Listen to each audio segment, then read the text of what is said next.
Bienvenue, Hicham El Haït. Je rappelle que vous êtes président de la Fédération marocaine de plasturgie et également chef d'entreprise. Exact. Pour être le plus complet possible. Donc aujourd'hui, on va avoir un débat économique ensemble sur, et peut-être vous entendre sur le secteur industriel qui est la plasturgie. Mais avant cela, la conjoncture aujourd'hui, climat économique, vous qui êtes à la fois chef d'entreprise, mais surtout aujourd'hui avec la casquette de président de la Fédération marocaine de plasturgie, il y a quoi dans l'air du temps, le climat? Bon, M. Halaoui, merci déjà de me recevoir. Écoutez, l'ambiance générale est à la morosité. Vu les indicateurs de mon point de vue et vu l'université d'été qu'a fait la CGEM, les indicateurs macroéconomiques ne justifient pas, on va dire, ce marasme. Globalement, je pense que c'est dans ces moments-là qu'il faut être un peu plus résilient, innover, travailler davantage, se rapprocher des corporations et œuvrer dans le sens où... Ce que vous êtes en train de dire, c'est que l'espèce de négativisme exprimé par certains, qui a été condamné d'ailleurs par Bouna Hafel Alami, entre autres, lors de l'université d'été de la CGM le week-end dernier, n'a pas lieu d'être. C'est ce que vous êtes en train de dire. Disons que ce négativisme provient, on va dire, d'un malaise, on va dire, entre le privé et le public, à savoir, on entend là, ça et là, les impôts, les autorités locales. Je pense qu'il faut se rapprocher de toutes ces administrations. Personnellement, concernant la DGI, je n'ai jamais vu une administration qui a évolué aussi bien, que ce soit la direction des impôts directs ou indirects, à savoir les douanes.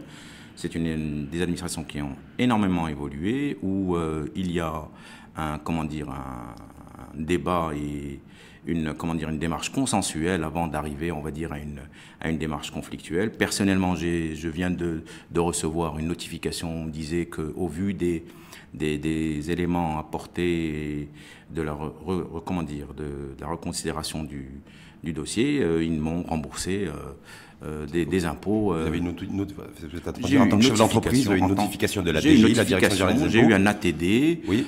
J'ai réclamé, j'ai fait une réclamation courant juin. Nous sommes en septembre, avec les vacances, on va dire, administratives et estivales. J'ai eu une réponse positive me disant oui, nous avons l'honneur de vous indiquer que, au vu des éléments que vous nous avez apportés, nous avons reconsidéré notre position et nous vous concédons l'abattement que vous avez dégrévé pour les exercices 2012 ou 2013. Il n'y a pas eu de problème. Mais absolument dire, en fait, aucun problème. Ce pessimisme ambiant, parce que vous avez qualifié tout à l'heure de morosité, pour vous, il proviendrait aussi du fait qu'on a une administration qui s'appelle la Direction générale des impôts, qui fait pleinement son travail. Et ben, du coup, c'est quoi? Ça crée un peu la panique, l'inquiétude, ces sources d'inquiétude auprès de chefs d'entreprise, auprès d'entrepreneurs, auprès du patronat.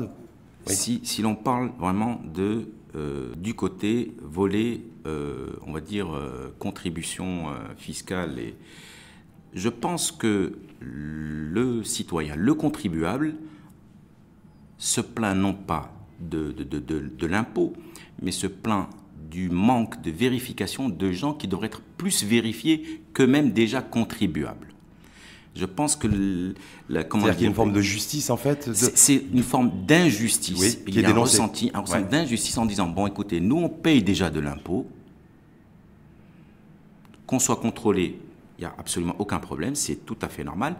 Mais je pense que dans la conscience collective, ce qui ressort, c'est que dit, mais pourquoi on me contrôle, moi qui paye déjà? Est-ce que je paye assez? C'est une autre question. Est-ce que je paye ce que je dois payer déjà, non? Voilà, d'accord. Oui, mais on voit ça et là qu'il y a de l'informel, tout simplement. Où il n'y a pas. Les entreprises qui sont dans l'informel qui échappent à tout contrôle fiscal. En tous les cas, on n'entend pas, il n'y a pas de communication là-dessus, de la part de la DGI. Sur les entreprises qui sont dans le secteur informel. Voilà. Alors que je pense que pour, entre guillemets, redonner confiance aux contribuables, il faudrait communiquer un peu plus là-dessus, démontrer qu'il y a effectivement une volonté appuyée par des chiffres, par de la communication, s'approcher des corporations. Et je pense que, de toutes les façons, c'est un problème sociétal. Il est indiscutable qu'il faut se rapprocher de ces administrations. Et ils ne peuvent pas être experts en tout. c'est impossible, et leur apporter des moyens comment dire, de recoupement et d'investigation qui leur permettent d'être plus efficients. D'accord. Et là, il y aura, on va dire, entre guillemets, un sentiment de justice. Et le contribuable, si vous payez plus d'impôts que moi, c'est que vous gagnez plus que moi. C'est pas compliqué. Maintenant, le problème qui se poserait, c'est vous payez des impôts, nous sommes dans le même secteur, je ne paye pas d'impôts, malheureusement, on me renforce vis-à-vis de vous, et c'est, entre guillemets, quelque part, une concurrence déloyale. C'est un peu... C'est le sentiment général. Pour vous, c'est ça qui pèse essentiellement en termes de lourdeur et personnellement, de pesanteur dans l'atmosphère. Personnellement, c'est mon analyse. Et autour de vous, au niveau de la Fédération marocaine de la plasturgie, au niveau de la CGM, le milieu des affaires, c'est un peu aussi le sentiment général? Enfin, je ne pense pas que ce soit le sentiment général, mais je pense que c'est ce qu'il faut un petit peu... il faut aborder le sujet de cette façon-là, sous cet angle-là, pour un petit peu redonner la confiance aux contribuables, lui démontrer que ce qu'il paye, c'est tout à fait normal, c'est comment dire, c'est sa participation. Voire c'est nécessaire, parce que quand on parle de l'État, on est tous concernés directement par l'État. Et l'État, s'il a besoin d'argent, c'est aussi pour financer des politiques sociales, financer les retraites, financer d'autres activités à caractère social. Exactement. Donc c'est un petit peu ça. C'est un peu ça. On est aussi, Hicham El Ahed, à quelques jours. Maintenant, les choses vont se préciser, parce que de toute façon, il y a une espèce d'ultimatum échéance de la présentation du projet de loi de finances 2019, qui doit être présenté avant le 20 octobre prochain. Est-ce que vous, en tant que président de la Fédération marocaine de la plasturgie, vous avez cette fois-ci des attentes particulières en la matière et des doléances à exprimer à Mohamed Ben Chaboun, ou que vous avez déjà peut-être exprimé au niveau ministre de l'économie et des finances? Oui, parfait. Alors, nous, notre secteur souffre essentiellement de ce qu'on appelle les régimes préférentiels. Régime préférentiel. Les régimes préférentiels, ça veut dire tout ce qui touche l'agricole est exonéré de TVA et de droits de douane. Nous souhaitons, je sais que ce n'est pas simple, car le secteur agricole est un secteur très important au Maroc et est une composante très importante de l'économie marocaine. Nous souhaitons qu'il y ait une introduction d'une TVA progressive afin que ça soit l'agriculteur qui aille récupérer sa TVA. Et non pas l'industriel qui est suivi par la direction des impôts indirects, à savoir la douane, sur le compte-rendu de l'importation de matières premières transformées et vendues à l'agriculteur. C'est pesant. Ça voulait que l'industriel soit dédouané de ça, en fait? Non. À l'égard de l'administration fiscale? Exactement. Ça existe dans d'autres secteurs, à savoir le feed, tout ce qui est alimentation animale. Ça existe dans tout ce qui est mécanique. Quand vous importez une pompe pour un puits, elle paye sa TVA.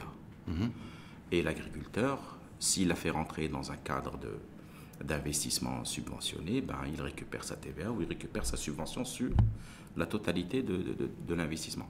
Si vous parlez des produits plastiques, vous avez ce qu'on appelle l'importation de tuyaux d'irrigation pour le goutte à goutte, qui sont importés sous un régime préférentiel, qui ne subissent ni TVA ni quoi que ce soit.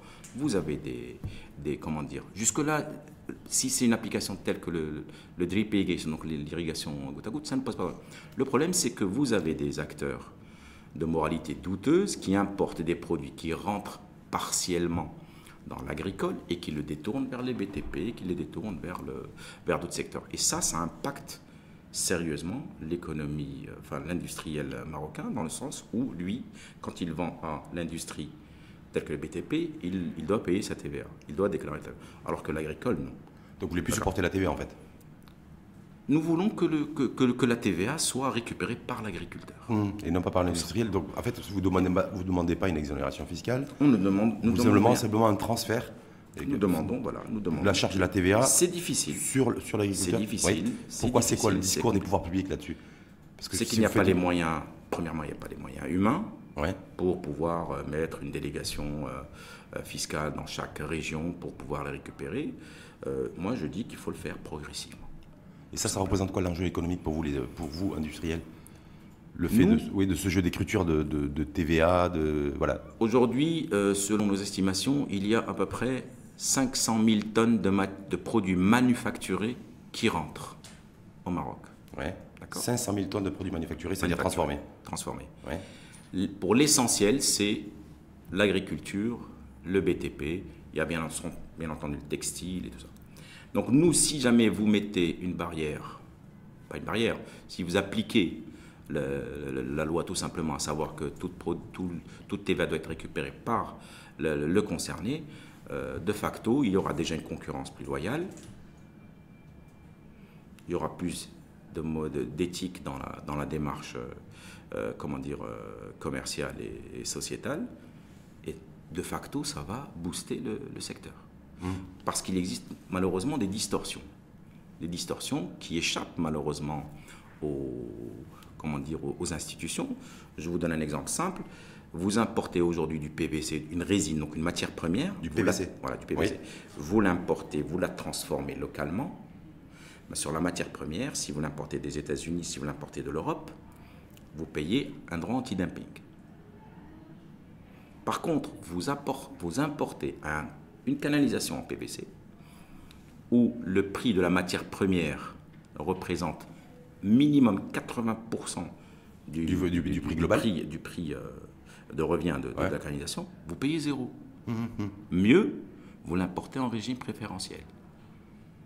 Donc ça encourage quoi? Ça encourage beaucoup plus ça encourage un industriel de se transformer en négociant. Tout simplement. Et en fait, d'importer un produit complètement conceptualisé. Voilà. Et donc que la valeur ajoutée ne soit plus faite localement, mais qu'elle soit faite dans les pays limitrophes. Vous militez aussi là-dessus, du lobbying, via la CGM, l'organisation patronale auprès des... C'est très technique parce que les institutions nous disent, voilà, c'est très technique parce que nous sommes... En fait, ça avance pas parce qu'ils n'y comprennent rien. Non, c'est quoi? Non, c'est pas qu'ils n'y comprennent rien. Ouais. Ils comprennent parfaitement les enjeux. Ils comprennent parfaitement les enjeux. Oui. Ils disent que, malheureusement, nous avons signé des accords de libre-échange. Oui. Dériver cet accord d'anti-dumping, enfin cette mesure d'anti-dumping sur les produits manufacturés est techniquement et compliqué. Donc il faut faire toute une... Donc, et peut-être que politiquement sensible aussi. Non, quand il y a les accords de libre-échange, il est nécessaire de le respecter. Je vous défie d'exporter une canalisation en Espagne ou en France. Du Maroc? Du Maroc. Et alors, c'est quoi? Vous aurez une barrière technique, vous aurez une barrière sanitaire, vous aurez une barrière... C'est-à-dire qu'en Espagne, avec une barrière, on peut pas... Tout simplement. On peut pas vous dire... Du Maroc, on ne peut pas exporter une canalisation Marocco, made in Morocco. Mais nous avons fait l'expérience sur la France, nous avons fait une expérience sur la Turquie, nous avons fait une expérience sur la Tunisie. Et croyez-moi, nous avons eu un non cinglant... en disant quoi? En disant non, ça ne répond pas aux normes. Ça ne répond pas aux normes. Les Tunisiens nous ont même dit, ah mais ce produit-là est vendu sur les étals en France, donc ça ne peut pas être un produit marocain. Alors, mais nous l'exportons vers la France. Donc ça, c'est la principale revendication, attente, doléance de votre fédération. Nous demandons une simple réciprocité. Ce qu'on nous applique à l'export, nous devons l'appliquer à l'import. Vous comprenez? Sur tous les produits, y compris les produits manufacturés. Je vous donne une autre distorsion. Une autre distorsion. Aujourd'hui, l'un des secteurs les plus porteurs, c'est le recyclage. Oui. D'accord? Parce que l'étude Atecornet parlait en 2009 d'une part de marché de plus de 5 milliards de dirhams. Okay? Vous importez de la fibre, de la ouate. D'accord? Cette ouate est issue de PET scrap. PET scrap, c'est quoi? PET scrap, c'est le PET recyclé. D'accord? Vous l'importez, vous payez 2,5% de droits de douane, donc les droits communs, le maximum. Si vous avez des accords de libre-échange, vous payez zéro. Par contre, vous importez du PET scrap pour fabriquer de la ouate, ici localement, parce qu'il y a une nouvelle unité, vous payez 17,5%. Donc on n'encourage pas en fait l'investissement et la production locale. Moi, ce que je dis à l'institution, aux institutions, je dis, si l'importateur de ouate démontre que cette ouate est issue de produits prime et non pas de PET scrap, amen, il n'a qu'à payer les droits communs. Cependant, on sait qu'à 99%, cette fibre est issue de PET scrap. Je suis désolé, il faut lui appliquer le taux de 17,5 parce qu'il est issu d'une matière première. C'est vrai que c'est relativement technique aussi. C'est très technique, c'est très... Très technique. Et dans le vôtre, parce que je rappelle que vous avez signé, votre fédération a signé un contrat programme avec l'État, avec les pouvoirs publics, qui court jusqu'en 2023, c'est ça? Exactement, oui. Il y a quoi dans ce contrat programme? Parce que j'ai cherché hier soir. Alors, nous avons trois écosystèmes qui dépendent directement de notre, comment dire, notre fédération. Alors vous avez le BTP, vous avez la plasticulture et vous avez l'automobile. Le quatrième écosystème est un peu, comment dire, mutualisé avec les autres secteurs, c'est l'écosystème recyclage. L'écosystème recyclage, c'est-à-dire tout ce qui... Parce que je rappelle, vous êtes dans le monde, vous vivez dans le monde du plastique, vous. Oui, oui. Ah, d'accord. Donc c'est le recyclage des déchets plastiques. Exactement. Donc c'est la collecte, c'est le tri et le recyclage. Et je pense que c'est en tous les cas, à l'international, c'est le secteur qui a le plus de, comment dire, de croissance. Oui, de potentiel de croissance, complètement. Voilà. Mais moi, ce qui nous intéresse, ce qui vous intéresse et ce qui nous intéresse, et qui intéresse ceux qui nous regardent et qui vous écoutent, c'est qu'est-ce qui se fait au Maroc. Parce qu'en termes de collecte, de tri et de recyclage, j'ai l'impression que ces dernières années, on n'a pas fait grand-chose, en tout cas, on n'a pas beaucoup avancé. Bah, détrompez-vous. Ah, ben voilà, ben c'est tant mieux. Détrompez-vous. Détrompez-vous. Bon, il faut savoir que déjà, la collecte, comment dire, des déchets est faite de façon artisanale actuellement. D'accord ? Vous avez des petits chiffonniers, donc là aussi, il faudra un petit peu légiférer dans le sens, est-ce que ces chiffonniers, il ne faudra pas leur donner des incitations, comment dire, fiscales Pourquoi on ne crée pas de structure? Mais c'est compliqué. Ah bon? C'est compliqué. Il y en a qui l'ont fait, ça, qui ont oui, créé des on parle de la collecte. Oui. On parle de la collecte. Oui. On ne parle pas du recyclage. Si Oui. vous parlez du recyclage, non, les structures existent. C'est les 3 phases. Donc 1, collecte, 2, tri, oui, mais... on est bien d'accord. 3, recyclage. Je suis d'accord avec vous. Oui. Mais là, les enjeux sont différents. Ouais. Sur la collecte, elle est différente. D'accord. Parce que la collecte, vous allez la faire.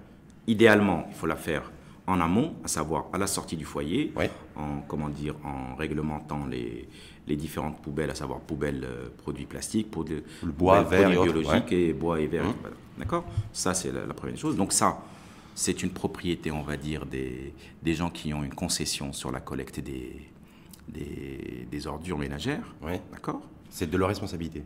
C'est ce que vous voulez dire ? C'est de leur responsabilité, mais c'est un gisement pour eux. D'accord ? Mmh. Donc s'ils investissent là-dessus, ils vont demander, ils vont monnayer, on va dire, ce gisement. D'accord ? Donc ça, il faudra le faire dans les prochaines, on va dire, signatures de concession. Parce que... pourquoi on est toujours en 2018 aujourd'hui? On est en octobre. Octobre, on n'y est pas arrivé. On n'y est toujours pas arrivé. On n'est pas arrivé à structurer, ne serait-ce que ces premiers maillons de la chaîne de valeur. Parce que je rappelle que ça crée aussi, et surtout de la valeur. Mais vous avez parlé de gisement. Pourquoi on n'arrive pas à organiser ça pour l'instant? Mais parce que vous avez des intérêts qui sont complètement... divergents. Et vous avez la décharge publique qui vous dit, moi, mon gisement m'appartient, donc, entre guillemets, j'en fais ce que je veux. D'accord. Vous avez le conseil municipal qui milite pour que ce gisement soit mieux traité et que mieux... soit mis aux normes, soit en conformité avec des normes, non? Je vais vous donner un exemple simple. Comme ça, vous allez comprendre. Aujourd'hui, si vous prenez les cimentiers, les cimentiers vous disent, si vous appauvrissez le gisement en matière plastique, il est moins calorifique. Donc moins intéressant pour eux, pour leur rapport d'énergie. Vous comprenez? Donc c'est vraiment un enjeu qui est...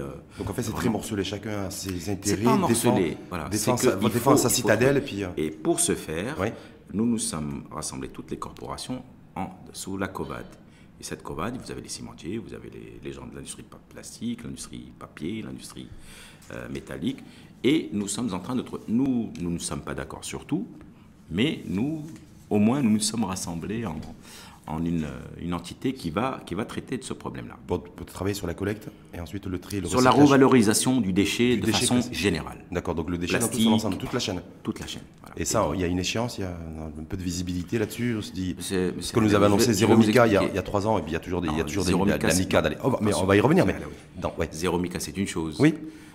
Le recyclage, c'en est une autre. C'est une autre, mais c'est aussi un enjeu à la fois économique et écologique surtout.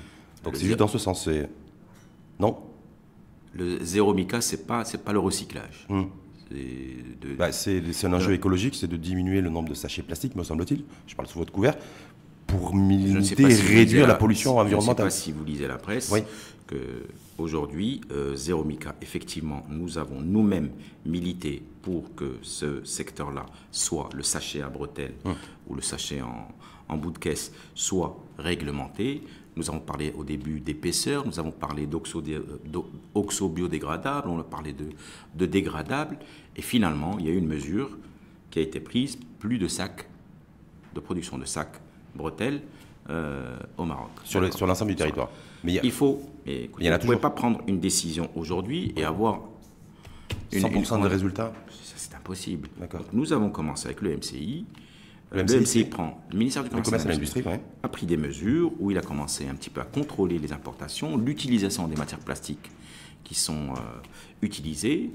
Nous adhérons totalement à cette démarche et vous ne pouvez pas passer du tout permis au tout répressif du jour au lendemain. Donc, il doit y avoir une application des autorités locales, une application de tous les citoyens et c'est un processus qui va prendre un certain temps. Mais comment vous expliquez, j'aime le fait, et c'est pas vous que je vais le dire, qu'aujourd'hui, quand on se balade en ville, en périphérie des villes, lorsqu'il y a des marchands ambulants, on vous donne spontanément un sachet plastique. Aujourd'hui, dans toutes les villes du royaume. D'accord. Bon. Vous êtes d'accord avec moi là? Oui, oui.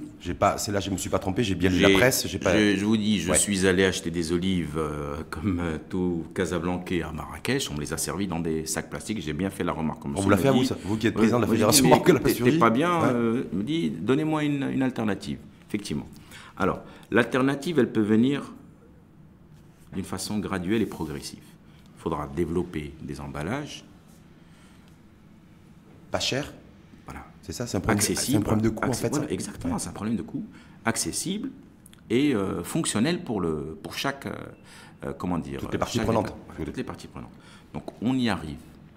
Ça va prendre du temps. C'est pas une affaire de... Mais le sachet en espèce de coton très fin, qui a qu'on fait son appelle apparition le après la non-tissé. COP22. Le non-tissé. Il a Alors, fait le son non- apparition, on le voit aussi, il est visible aussi. En termes de coût, Hichem, est-ce que c'est le sachet plastique qu'on trouve là, lorsque vous étiez en train de vous balader à Marrakech, que vous avez acheté vos olives, est-ce qu'il est plus Dans le cher coût, ou moins cher que... Il est plus cher. Il est plus cher, mais il est réutilisable.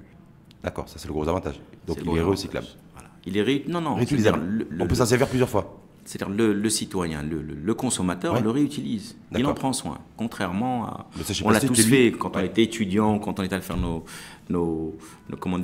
courses dans les... On va dire des grandes enseignes de grande distribution, à toujours mettre 2-3 sacs de plus dans le sac dans lequel on a mis nos provisions, en utilisant ces sacs-là pour remettre nos ordures dedans, ou pour mettre des chaussures parce qu'on voyage ou quoi que ce soit. Donc c'est ces habitudes-là qu'il faut changer. Donc pour les changer, notre génération, elle est déjà, on va dire, condamnée. Donc il faut vraiment les futures commencer à générations. éduquer, voilà, donc dans les écoles, dans les, Il y a ces parties, les effectivement, quartiers. pédagogie et Et commencer par les c'est écoles. un travail de longue haleine. Ce n'est pas une décision qui se prend. Et donc Zéro Mika, il faudrait être encore patient. Il faut être patient. Ouais. Hein. Deuxièmement, il ne faut pas lâcher la pression. Il faut communiquer et il faut apporter des solutions. Voilà. Et là aussi, il y a un modèle économique aussi à trouver pour pouvoir solutionner. Mais personne n'a trouvé de modèle Oui, économique. mais il y a en Moi, tout je cas, vous il y a défie, ouais. je vous défie de me donner un modèle économique ailleurs. À moins de vous trimballer avec votre bocal en verre avec son couvercle, aller chez le détaillant d'olives et lui dire voilà, mais à ce moment-là, vous allez acheter des olives noires, rouges, vertes, il vous faut 3 bocaux. Il me semble qu'il y a des pays qui soient plus développés que nous, j'en sais rien, mais en tout cas qui Donnez-moi ont... un exemple. En France, Donnez-moi un en exemple. France, les sachets plastiques, Ils ne sont pas interdits. Oui, mais en fait, on les trouve pas donc comme ça dans les états. Ils sont pas distribués comme ça Parce qu'ils sont mieux aux ramassés. clients. Parce qu'ils sont mieux ramassés, D'accord. monsieur. Donc, c'est intéressant. Donc, j'ai mal fait. Donc, pour éviter aussi de trouver des sachets plastiques, J'étais parti en quand Allemagne. ils sont bien collectés, bien triés. Et c'est la population aussi est importante. Je suis parti en Allemagne pour un petit peu voir un peu comment ils fonctionnaient sur le Ils m'ont dit clairement, 2 quartiers limitrophes. Ils avaient un taux de récupération de 35%. Sur l'autre, ils étaient à moins de 15%. C'est-à-dire de récupération de déchets. Récupération de déchets plastiques, on va dire en amont, dans les poubelles et tout le reste. Donc vous imaginez, je vous parle de l'Allemagne, je vous parle de 2 populations limitrophes. Donc vous comprenez bien que c'est un problème comportemental du citoyen, en fait, c'est ce que vous êtes en train de dire. Exactement. Donc ce n'est pas uniquement les autorités, c'est que le citoyen doit s'y mettre. Ça concerne tout le monde. C'est une affaire de tous. Et ce n'est pas parce que vous voyez encore des sacs plastiques dans la nature que vous dites oh non, le zéro mica c'est zéro. Non, zéro mica ça va prendre un certain temps. En tout cas, ce que vous voulez dire, en fait, c'est irréversible. C'est irréversible. De notre point de vue, c'est irréversible et les autorités, nous y adhérons aussi. Et c'est une décision qui est prise et je pense que nous allons dans le bon sens. C'est difficile, ouais. C'est pas simple, c'est difficile, c'est un travail de longue haleine, mais vous êtes obligé de commencer d'abord par commencer à apporter des solutions, commencer à réprimander, à apporter comment dire, à notifier. Ouais. Pas sanctionner, parce que sanctionner, c'est pas ce qui va régler le problème. Donc, plutôt la prévention. Et ensuite, après quelques années, on va dire, commencer à réellement sanctionner. Voilà, tout simplement. Donc pour vous, c'est ça. Donc en fait, il faut toujours y croire. Zéro Mica, ça viendra. C'est pas qu'il faut toujours y croire. Ouais. Nous y croyons fermement. Nous y croyons fermement. Nous y adhérons et il n'y a pas d'autre issue.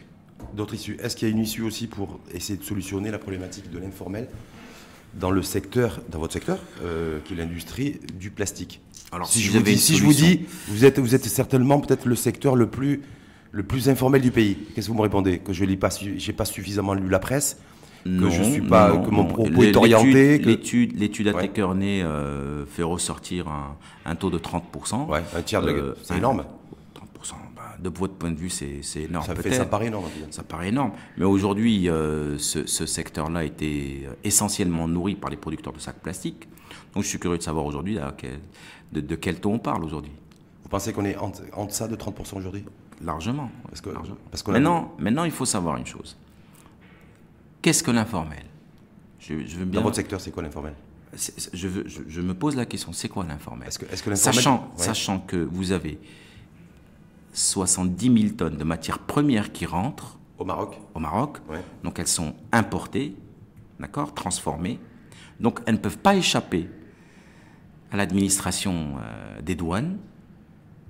Et sur ces 70 000 tonnes, vous avez 70 000 tonnes qui est produite localement, qui est la SNEP, qui est une société cotée en bourse.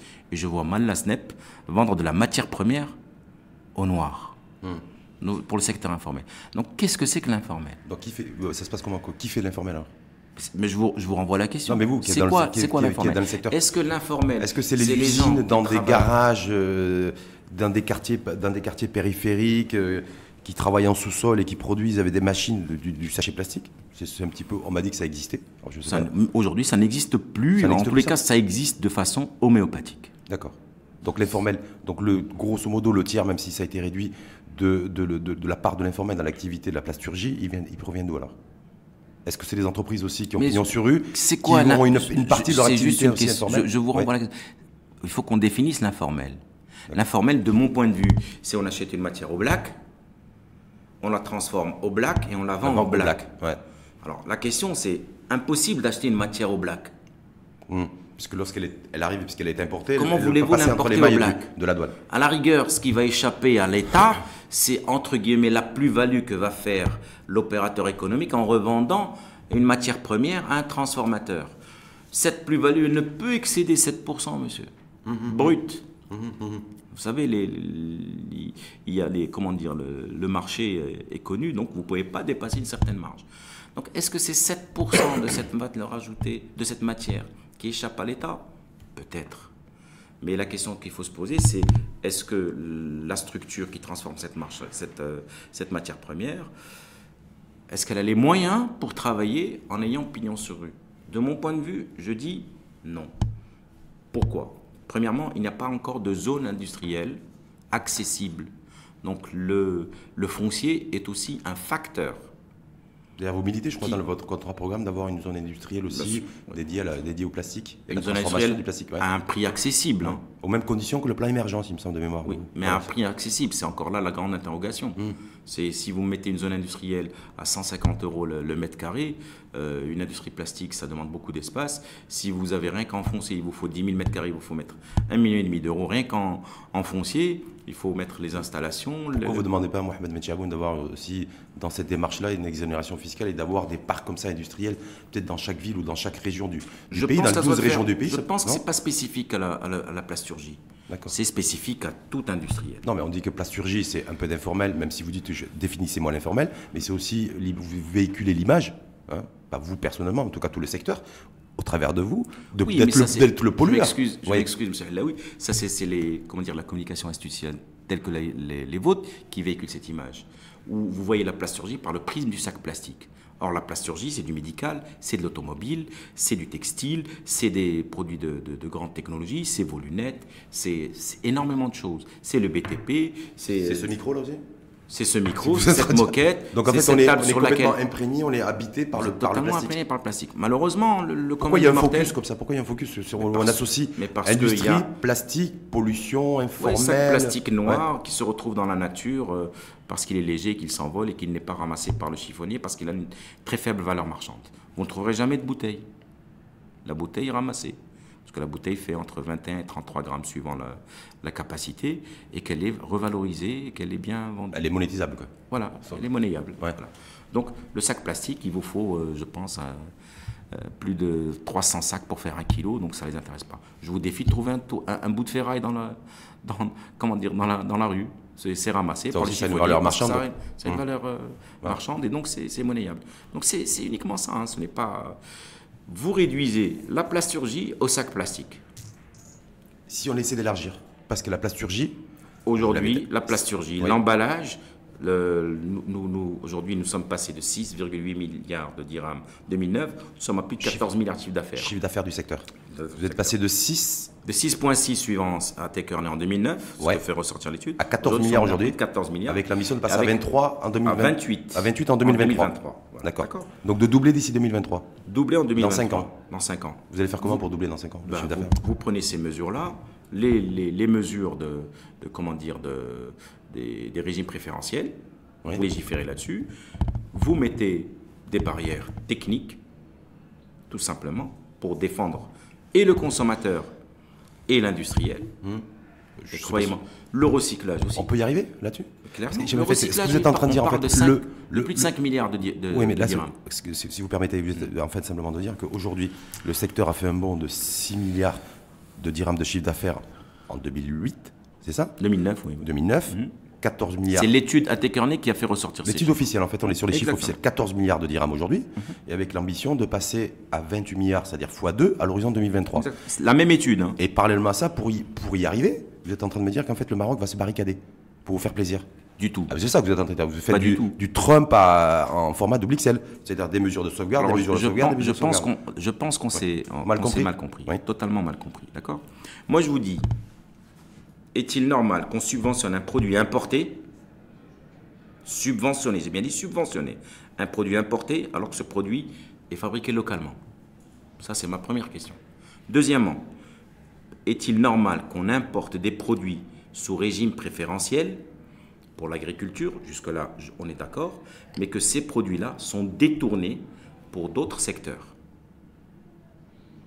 Nous parlons tout simplement de régulation. Nous ne parlons pas de Enfin, protection. De transparence et de... Oui, vous Nous parlons de régulation, nous parlons d'éthique, nous parlons de morale. Nous ne parlons pas de protection, monsieur. D'accord. Croyez-moi, nous n'avons peur ni des Chinois, ni des Turcs, ni des Européens, ni des Américains d'un point de vue technique. Absolument pas peur. Dans votre secteur, Nous, la ça nous concurrence fait pas- chinoise, turque, Mais européenne... écoutez, je viens de visiter un Chinois qui est installé localement, avant-hier, qui produit localement et qui me dit, monsieur, je viens d'une ville en Chine, si le Maroc consomme 700 000 tonnes de matière plastique, la ville d'où je viens consomme 8 millions de tonnes. Oui, bon, là, on n'est pas sur les mêmes échelles. S'il vous plaît. Oui. Laissez-moi finir ma Bien sûr, réflexion, vous allez bien sûr. comprendre. 8 millions de tonnes, sachant que la Chine consomme plus de 70 millions de tonnes. À ma connaissance, nous ne représentons pas 1% de la population chinoise. Non. D'accord? Nous sommes vers les 3-4% de la population chinoise. Donc déjà, un Chinois consomme 3 fois plus que nous de matière plastique. Et donc? En fait, il ne consomme pas 3 fois plus que nous de matière plastique. Pas du tout. C'est que nous transformons le 1 tiers localement. Je ne dirais pas que les 2 tiers sont importés en produits manufacturés, mais une grosse partie, soit la moitié, donc ce qui représente 1 tiers, est importé en produits manufacturés. Voilà, tout simplement, c'est ce que je dis. Et donc, est-ce que vous dites aussi, c'est que pour doubler le chiffre d'affaires, vous demandez aussi, donc du secteur, vous demandez à ce qu'il y ait des choses, des règles un peu de transparence et d'éthique qui devraient suffire pour le dédoublement x2 du secteur Nous de la plasturgie, c'est ce que vous êtes en train Nous de dire. disons que, Ouais. au-delà de la communication institutionnelle, Ouais. nous parlons aussi de communication, opérationnelle. La mise en place de normes, la mise en place comment dire, de tests. Nous avons un laboratoire qui est accrédité par le ministère du Commerce et de l'Industrie, qui va permettre de faire les tests. Nous demandons un contrôle systématique et non pas un contrôle inopiné quand il y a une norme qui est obligatoire. D'accord ? Ce sont des doléances. En fait, vous êtes en train de dire, on va faire, et on demande, nous, à l'État, de faire ce que les autres pays font. Exactement. Donc, à mettre la mise en place de normes marocaines. Parfaitement. Et nous demandons la réciprocité. Oui, ce que vous disiez tout à l'heure, si nous, on peut, si les Espagnols, ou les Français, ou les Allemands, ou les Anglais, ou les Chinois peuvent importer de la tuyauterie chez nous, pourquoi on ne pourrait pas je vais vous donner un autre exemple. Exporter la tuyauterie chez eux? C'est ce que vous êtes en train de dire. Nous avons une réunion avec le plus grand donneur d'ordre de canalisation, qui est l'ONE. D'accord ?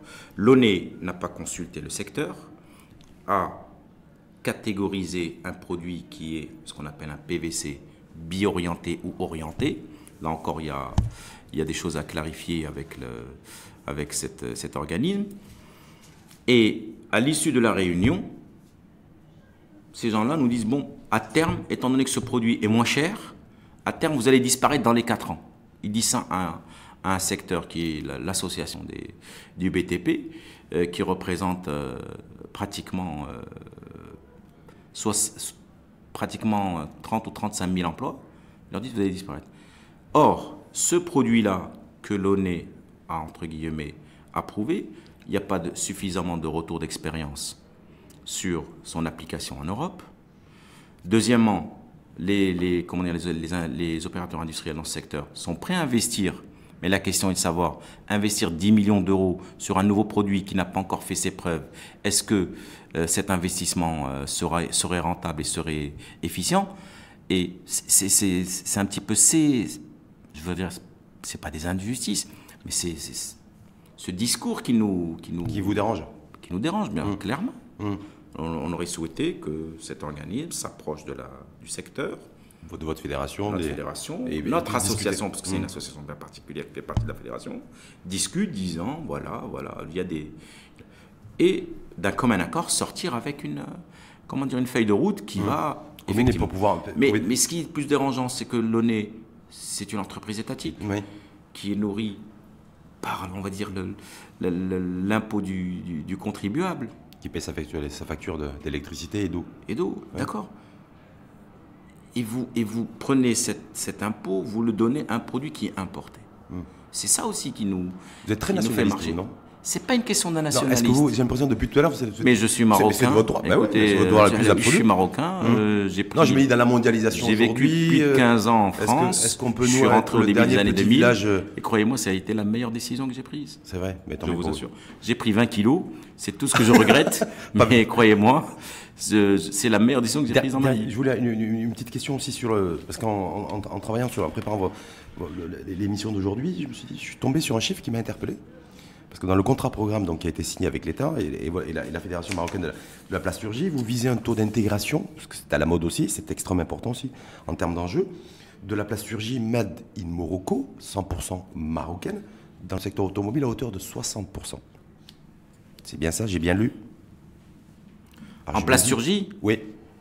Je pense que oui. Ouais. Attention, là aussi, il faut parler. Est-ce qu'on a les pieds sur ce taux d'intégration, est-ce que vous parlez de valeur ou vous parlez de quotité? C'est ça la différence. Je parle de ce qui a été. Si je vous dis personnellement, je fournis personnellement le Plastic Omnium qui fabrique le réservoir à essence ou le réservoir diesel pour la voiture diesel, qui sont montés en puissance et qui sont passés de 40 tonnes mois de consommation à plus d'aujourd'hui de 150 tonnes. Donc, je ne peux que croire qu'effectivement cette intégration aujourd'hui, vraiment les voitures fabriquées au Maroc, dans une voiture, on est sur un train, je crois, savoir de mémoire, de 350 000 voitures fabriquées avec la perspective de monter à 450 000 sur les prochaines années.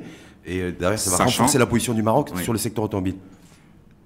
Les tableaux de bord, tout ce qui est à base de plastique, parce que vous disiez tout à l'heure, il y avait le micro, mais dans l'industrie automobile, alors, je vais vous dire, véhicule, tout est à base de plastique, pratiquement. Vous avez 300 kg de plastique dans une voiture. 300 kg de plastique dans une voiture. 300 kg de plastique. Aujourd'hui, dans les voitures fabriquées au Maroc, il y a combien de kilos de plastique? Marocain. Ah, marocain. Ah ben oui, c'est pour ça que laissez-moi les... Je serais incapable de vous dire Mais exactement. dans les 60% d'intégration, je peux vous donner les projets qui ont vu le jour. Vous avez de Lidl qui a signé avec un équipementier qui a commencé à faire les sièges automobiles. Vous avez déjà Promaghreb qui existait du temps de Donc Fiat. l'écosystème se met en place. Vous avez Treroc qui s'est installé dans la zone industrielle qui fait des sièges automobiles. Vous avez Forestia qui fait de la coupe-couture. Donc c'est un rang. C'est pour les sièges auto, ça. C'est pour les sièges auto. Vous avez les pare-chocs qui sont fabriqués ici, vous avez les réservoirs d'essence qui sont fabriqués ici, vous avez les baguettes qui sont fabriquées ici. Donc ce n'est pas des produits assemblés qui sont importés, qui sont montés ici. Non, vous avez une production locale et qui est délivrée sur les chaînes de montage. Donc l'objectif, c'est de monter à un taux d'intégration de 60% de la plasturgie marocaine dans le secteur automobile. Nous espérons qu'on arrive à plus de 60%. C'est ambitieux et réaliste ou c'est plus ambitieux que réaliste? C'est réaliste, mais quand vous parlez par exemple d'un faisceau, c'est ça la question, un faisceau électrique. Je crois savoir que nous sommes l'un des plus grands assembleurs de faisceaux électriques. D'accord? Dans un faisceau électrique, de votre point de vue, il y a combien de plastique? C'est chargé de plastique, ça. Tout le gainage est plastique. Mais malheureusement, dans la valeur, par rapport aux intrants électroniques, des pièces électroniques, semi-conducteurs et que sais-je encore, ça représente moins de 15% de la valeur du faisceau. Mais donc la question, vous avez aujourd'hui un câblier automobile de type T2, T3, donc les câbles pour automobile, qui s'appelle... ça fait partie du groupe Cabopol, le groupe tunisien Shakira, qui aujourd'hui font plus de 250 tonnes de production de plastique pour faisceaux électriques, spécial faisceaux électriques. Donc ça vous montre bien que au-delà de fabriquer des faisceaux électriques, vous avez les gens qui fabriquent la matière première pour faire le gainage du câble électrique à assembler. Donc, on aura bien compris que le plastique est omniprésent dans nos vies respectives, dans notre quotidien. Mais en même temps, c'est le produit peut-être qui est un des produits, peut-être avec le tabac, je ne sais pas dans quel ordre, qui est le plus combattu dans le monde. Avec des lobbies extrêmement puissants. C'est ça que j'aurais... Non? Oui, je vous dis, mais je vous demande aujourd'hui, d'un point de vue médical, quand vous allez faire une prise de sang, vous le faites avec quoi? Avec une aiguille? Non, mais le tuyau qui... Il est en plastique? Il est en plastique, d'accord. La bouteille de... Non, mais c'est pour ça que je dis, d'un côté, on s'attaque à un produit avec véhémence, partout dans le monde. Pour revenir sur la Commission européenne, je crois qu'elle est en train de statuer, vous avez vu là aujourd'hui, ils sont en train les États membres de l'Union européenne, à vouloir retirer du marché et des marchés les pailles, les assiettes en plastique. Alors là nous adhérons. Ce qu'ils appellent le single use, nous adhérons totalement. Nous adhérons totalement. Maintenant, je veux bien savoir comment vous allez donner un pot de limonade à un enfant. Qui n'est pas en plastique. Qui n'est pas en plastique. Parce que vous savez c'est à base de produits recyclés, non? C'est ce que vous avez dit. Dans les pays très avancés en matière de collecte, de tri, de recyclage. Tout ce qui est en contact avec l'alimentation, la réglementation est très claire. Pas de recyclé. Zéro recyclage. Non, maintenant, il y a des techniques aujourd'hui. Vous savez que Coca-Cola a signé un mémorandum pour réintégrer... Une partie.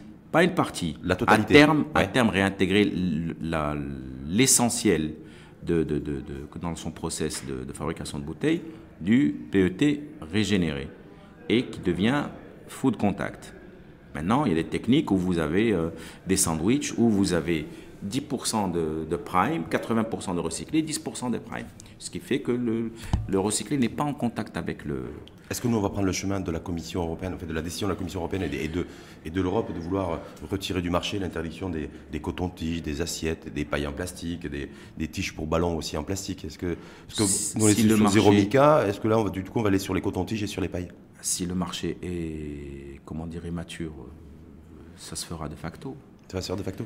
Mais vous qui êtes acteur du secteur, est-ce qu'il n'y a pas l'ambition de doubler votre chiffre d'affaires du coup? Nous n'avons pas la maturité de ces sociétés-là. Mais si ça se met en place, est-ce que ça va avoir un impact sur le chiffre d'affaires de votre activité, vos activités respectives? Ça impactera clairement. Mais votre yaourt, vous allez le manger dans quoi? Vous allez retourner à la céramique et à la porcelaine et au verre? C'est une question. Demain, votre yaourt, vous allez l'acheter. Ils vont faire comment les Européens? Je vous repose la question. Je pose la question aux Européens. Comment est-ce qu'ils vont faire? Ils vont revenir au verre? Les emballages biodégradables, ça ne sera pas possible? Non. Parce que si vous parlez de biodégradable, vous ne parlez plus de recyclage. D'accord.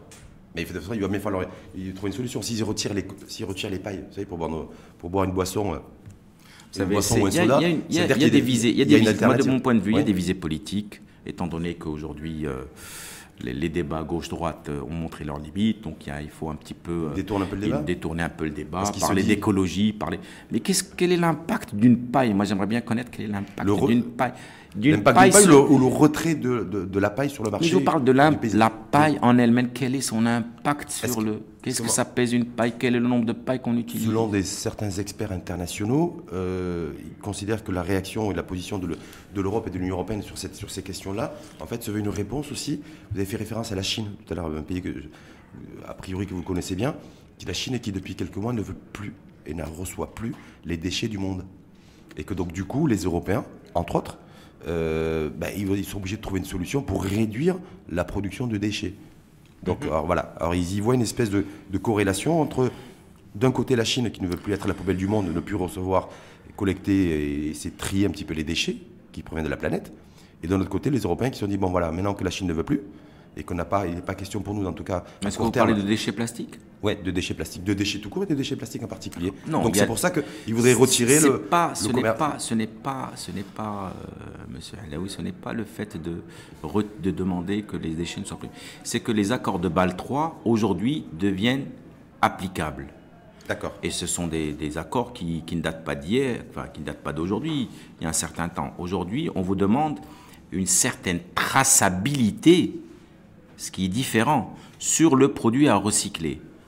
Car en cas de défaillance ou de contamination, qu'on puisse revenir à qui est responsable. Donc c'est deux choses différentes. D'accord. Donc si vous avez un produit dont la retraçabilité est avérée, vous ne pouvez plus parler de produits, de déchets.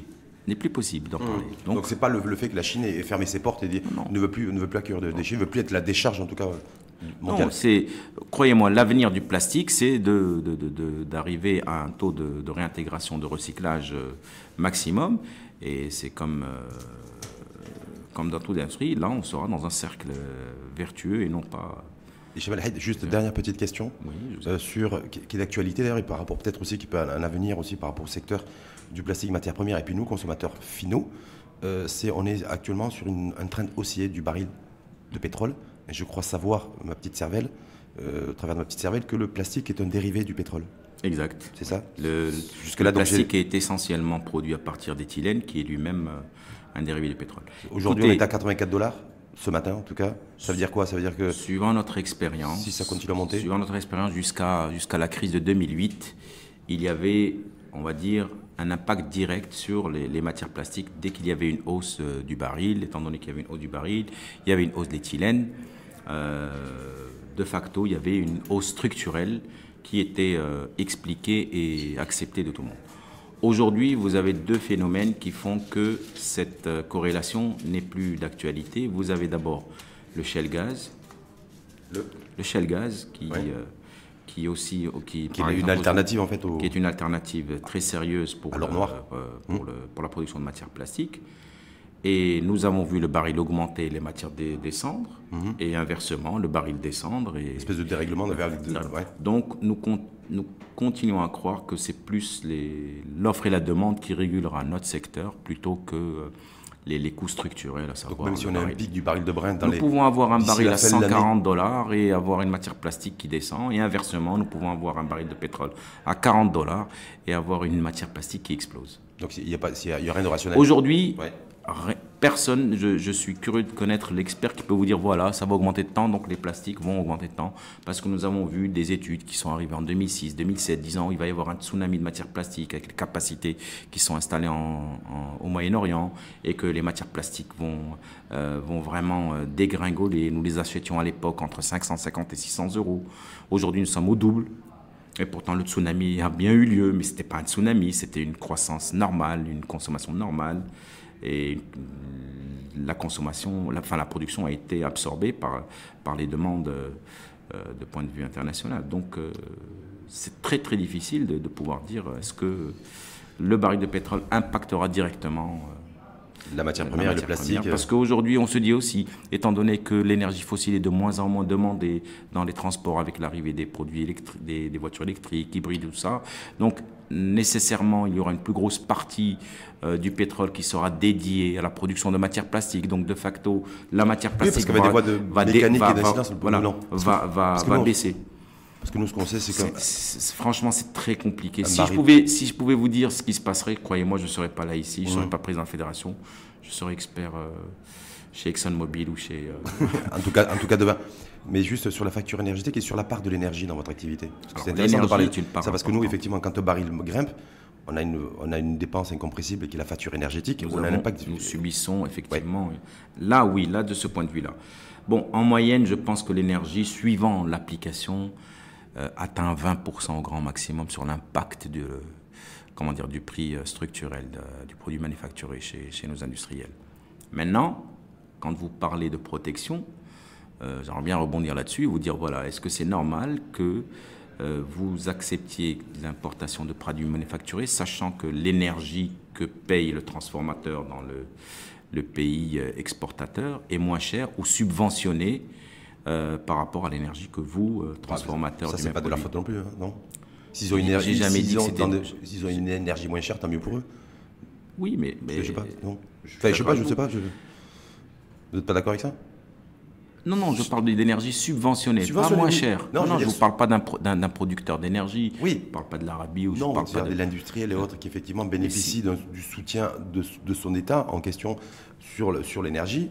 C'est ce que je vous dis. Donc l'État doit, entre guillemets, légiférer là-dessus. De deux choses une, soit effectivement au moins revaloriser la part subventionnée sur le produit manufacturé, ou donner, on va dire, une aide énergétique sur le... un soutien, une exonération fiscale ou un soutien en tout cas un pack énergie. Mais nous préférons plutôt qu'il y ait une régulation à l'import plutôt que ce qui est, on va dire, plus équitable. Plus équitable. En tout cas, Hichem Fed, merci beaucoup à vous. Éclairage, décryptage, débat sur le plastique, c'est quoi? C'est bon pour la vie aussi, hein? Clairement, vous avez un costume, vous avez une montre, vous porterez des lunettes peut-être au mieux de soleil, vous avez des chaussures, c'est du plastique, je dis la moquette, la table sur laquelle nous sommes assis, le micro dans lequel on parle. C'est une réalité sociale, c'est un enjeu économique. Clairement, vous avez 400 millions de tonnes à peu près. Vous avez 400 millions de tonnes qui sont produites à l'international, au point de vue mondial. Vous avez la Chine qui en consomme 70 millions, l'Allemagne en consomme 12 millions. En produit 12 millions et en consomme 11 millions et demi. Vous savez qu'en Allemagne, tout est fait. Les réseaux électriques, les réseaux d'adduction potable, d'eau usée, d'eau semi-usée, les eaux pluviales. Et pourtant, ils en consomment encore 11 millions et demi par an. Nous sommes à 700 000 tonnes par an. C'est homéopathique. Très bien, en tout cas, on finira là-dessus. Hichem Fed, je rappelle que vous êtes président de la Fédération marocaine de plasturgie, chef d'entreprise, et je vous souhaite une belle journée. Merci beaucoup et merci de m'avoir reçu.